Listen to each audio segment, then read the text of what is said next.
everyone. So in this video I'm going to create a tutorial. Did a tutorial in Python ls clone. I'm going to do the same with Rust. So basically it's just going to convert my Python ls to Rust. This, and let's create from scratch.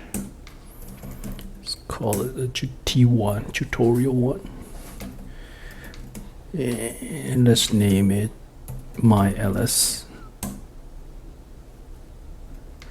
So here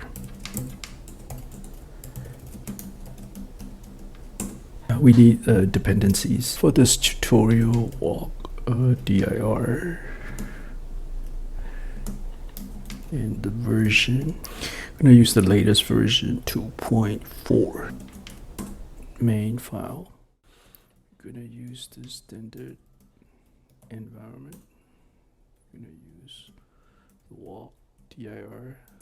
And in the main function, first we got the current directory using environment current directory, which returns the result.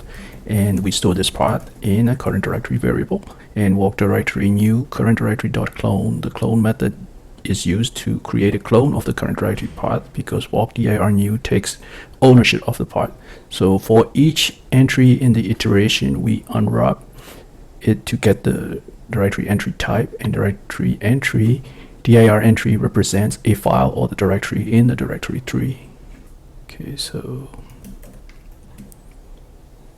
try going into, let's say, repos Rust.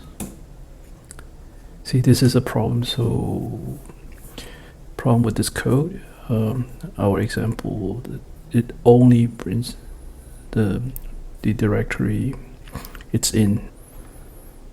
So in order to fix this,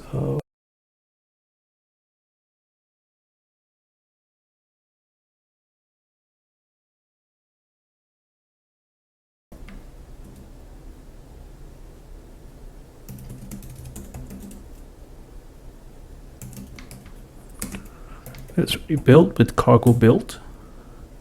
Okay, now we can test our